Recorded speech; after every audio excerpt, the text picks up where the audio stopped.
The first step that we need to do, guys, before we actually start filming, and again, this is part of our, planning for post-production in pre-production. So we need to make sure this is done before we even call action. And that is getting our camera and our editing specs all in place. Is this correct? Yeah. You definitely want to confirm a few things within the camera before you actually roll for the first take, so you don't make a change halfway through, resulting in a difference in sort of picture. And what would some of these camera specs be? Well, the most important thing you want to think about is your aspect ratio and resolution, because what I commonly find is people will get very good cameras that have the ability to shoot 6K or even 8K, but they're shooting a short film that's a drama that might not have any reason to shoot that high of a resolution. And the issue that I believe comes from that is then you have a massive amount of data that you're moving around when it doesn't necessarily need to be that big.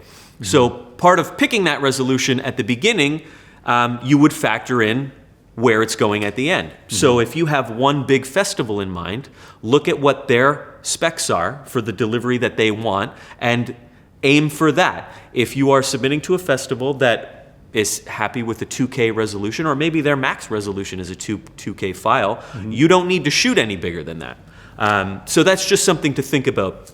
Now, in cases where you would shoot a higher resolution than your actual delivery file, when you have things like VFX, when you're working on VFX in a shot, the bigger the frame, the better. And then when you compress it down, they still look really well. You'll also want to think about the aspect ratio of your film. As you most likely know, there are many different aspect ratios that give different types of frames. You can have a 2.0 aspect ratio that's a very long, wide frame that looks very cinematic. You might want maybe a shorter aspect ratio of 1.78 that's a little more common than what you'll see with the regular letterbox. Some people may choose to go to 4:3 if your project needs it, or potentially if it's for a social media platform, maybe you need it portrait. So just establishing the resolution and the aspect ratio of your film at the beginning, so it's consistent the whole way through. And no, that makes sense, because I remember I was recently on a short film, and the writer, director, like one of my really good friends, asked me to just help him with, doing DMT stuff. And myself and the editor weren't on the same page. So when he was asking me for stuff, I was trying to do it, it wasn't working. And then we found out later that it was never conveyed to him what the aspect ratio was, So we went back and forth. We spent hours, and the entire time we were getting nowhere because myself and the director were on a different page than the editor, because there was a breakdown in communication there. So again, that is key, and that's just an example of why you need to sort these things out. And on that note too, I'm also going to add in, our frame rates, right? Right. So whether it's 24 frames per second, which is known to be more cinematic, or if it's 30 frames per second, which is more so for television and sports, because then that also dictates, if you're shooting slow motion, what you'll be ramping it up to, whether it be 48 frames or, 50 frames or 60 frames. So that's another one to take in consideration. And then what about, our color spectrum?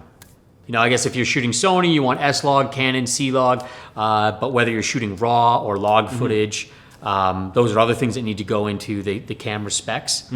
Yeah, you want to confirm what your recording color space will be. If you have the ability to involve color correction in your workflow, that's definitely a consideration. If you do happen to have an editor who's familiar with color correction, ask them what they believe the color space should be. If you have a colorist, ask them, or if you know a colorist, they can lead you in the right direction. The actual color space will depend on a few factors, as in, like Scott had said, the type of camera you're using. Maybe if you're going to some extreme places with the look of your film, because that's the theme, you might take that into consideration. So there's our camera specs. What about the editing specs? Well, software has come a long way. So there are certain programs that could take raw footage right out of your camera to cut with. Some software needs proxy clips created, so that's a lower res version of your camera masters to cut with, just to keep space and data low. You'll want to think about that, if you've hired an editor beforehand, most likely they have their preferred version of software. And we don't really need to get into the software. They all basically do the same thing. But if you have an editor that you like, obviously it would be in your benefit to let them use whatever software they feel most confident. Right. When your editor starts their software, whatever program they're using, they will start the project file and create whatever your master delivery file will be within the project. So let's say that's 2K resolution, just getting that set first so it's seamless all the way through. So it sounds like it's much the same as your camera settings. You want to make sure that your timeline, your editing specs are also set at 2K. You want to make sure that you're editing in the same aspect ratio, that the timeline is at the same frames per second. Now, oftentimes what will happen is as soon as you drop in a clip into your editing timeline, I know specifically with Adobe Premiere, it will say, match sequence settings or match timeline settings to footage settings. And that's an easy way to make sure that everything matches. And if I could just add one thing, it may benefit you a little more to shoot at a larger resolution like we talked about, but forget about the aspect ratio while you're shooting, because you can always apply a matte in post-production. But just as a director, keep that in mind, that you're framing a little extra room above and below if you are going to add a matte in order to give you like a much narrower aspect ratio. We know this is a post-production course, but this is stuff you have to do in pre-production to make your life easier. You want to make sure that everybody's on the same page with it, that you're using the right specs, because trying to mix and match later on is a very, very difficult and unfriendly process. That goes with audio as well.